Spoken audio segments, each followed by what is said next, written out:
Hold on, honestly, because it's like too much. I don't mind the kitchen. Oh shit. Hold up.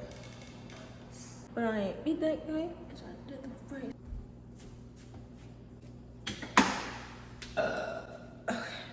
Excuse me. Do you like my feathers? I find them outside like every day.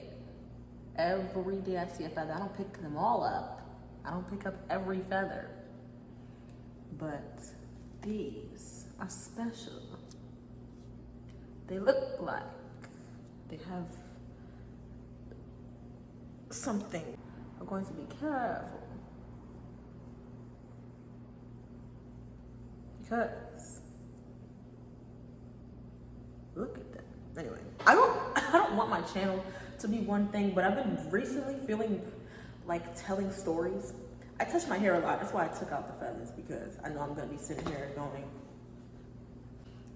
Today, I thought it would be interesting to talk about the first day of school, and I want to say 4th grade because I remember a little bit of this story enough to tell it, and I'm trying to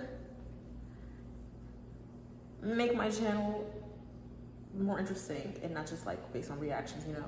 I want people to get to know me and why I'm probably the way I am and why it's not hard to make friends, but why I am the way I am. So I'm just gonna go from the beginning.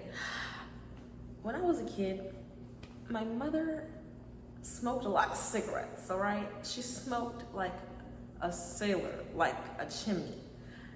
And she was a sweet, wonderful woman deep down, you know. She was a people-y person and not. It was like at the same time. She was like great. I could literally overall stamp her as great. She just had unhealed aspects of her that, you know, most people wouldn't want to put up with. So at the end of the day, if you knew her, you would know that she was a sweet woman. And if you were friends with her, she meant well, but she smoked a lot of orange butt cigarettes. And then a lot of times she didn't open the windows in where we lived. So like we lived in an apartment. So she wouldn't open the windows at all. So she's just smoking cigarettes over cigarettes in the house. And that was her comfortable spot. And when I was a kid, I made the rule, actually because of times like this story that I'm telling. But when I was like a teenager, eventually I asked her to stop smoking cigarettes in the bedroom that I slept in and all my stuff was in. You could tell the difference in the bedroom versus like the living room. You literally could tell. It was like yellow as frick in the living room, like the walls and the blinds and everything. And even though the smoke came through the vent, a lot, mind you, the room was off-whitish. It wasn't like mad cigaretted. The reason I'm saying this is because it ties into first day of school in 4th grade. Because I went to school every year smelling like cigarettes because my mom smoked a lot of cigarettes. And I didn't smoke even cannabis.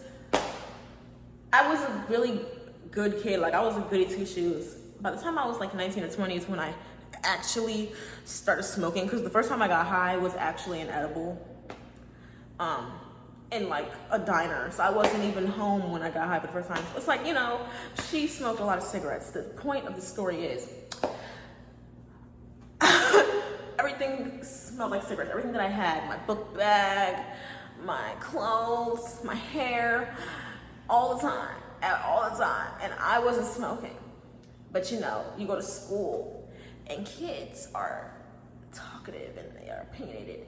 Also, they have sense of smell. So, you know, you're as a developing child, you want to make friends. So you're being your regular nice self, even though you smell like something you don't do, which is like, you smell like cigarettes. Oh man. Side note, one time in high school, one of my high school teachers was so embarrassing and rude about me smelling like cigarettes. He thought I was smoking cigarettes, and I just felt so effed up about that.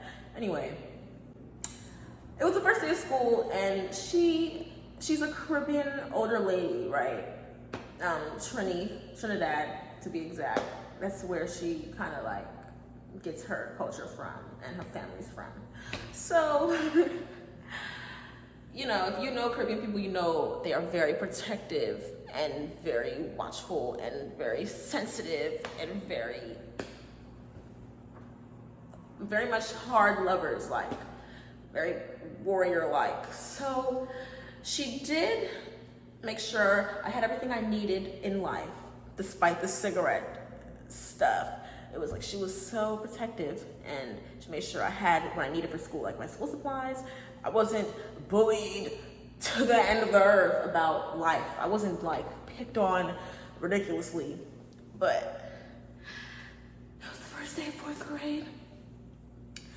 And she made sure to walk me through the hallway.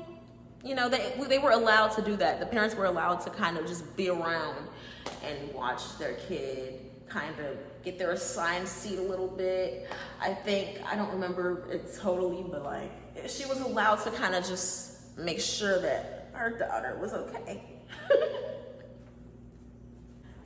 I'm basically trying to pick a seat for school. It was like one of those schools setups where they were trying to get us accustomed to middle school. You know, middle school, they switch classes, they assign seats sometimes. It's getting more serious. But in this grade, we didn't have assigned seats. So we were allowed to pick our seats. Or is it the other way around? They used to assign our seats as babies and kids, like super young kids. So they were trying to prepare us for like middle school and high school so that we could pick our own seats. And then like we're gonna be switching classes. But when you pick your seat, that's your seat type deal. Basically, it wasn't like harsh assigned seats yet. Or the teacher wants to see what y'all will do with your freedom of picking your own seats.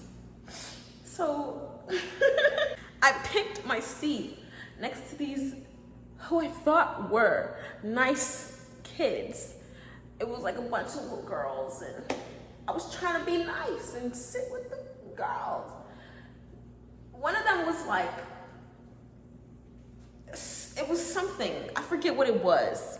You know, it was either she smells like cigarettes, or it was like, I just don't want her to sit here because I'm waiting for my friend. Like basically, like she thought she was running the table. She thought she was running the classroom and the table and me and everything.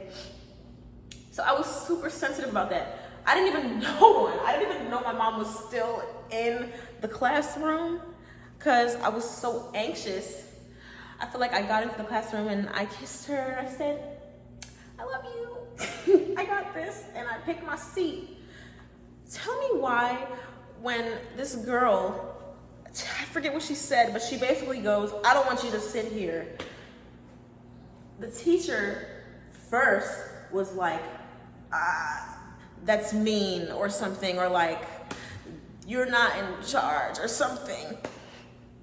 She just tried to de-escalate what was about to happen because my mom literally was still in the classroom and she just popped out of nowhere. I think she was in like the coat closet and she was just scared to really leave the room fully until she could tell I was okay.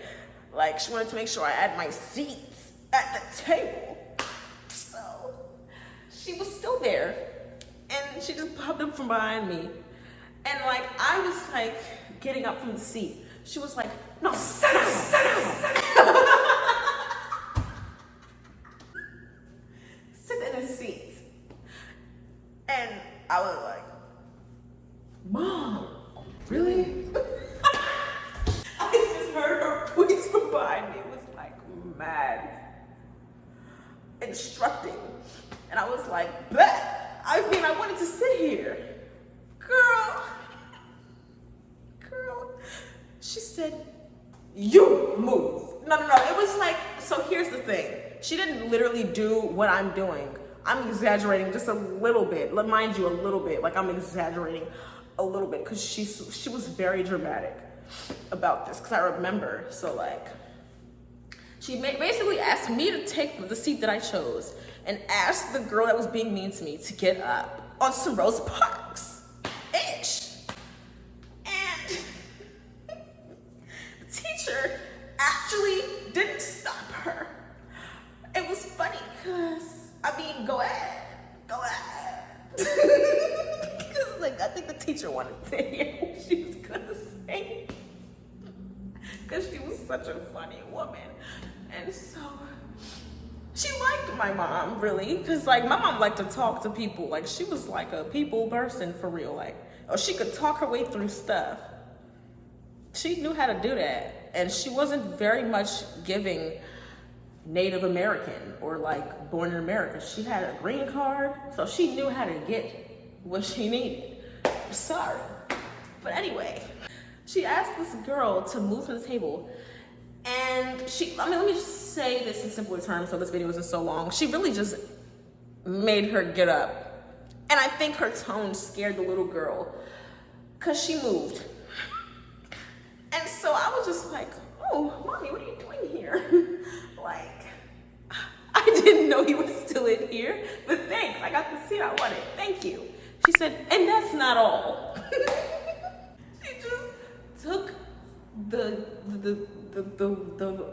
cake that day. She really was like, by the way, if any of you, like, I'm dead serious, she got into the middle of the classroom with her black purse,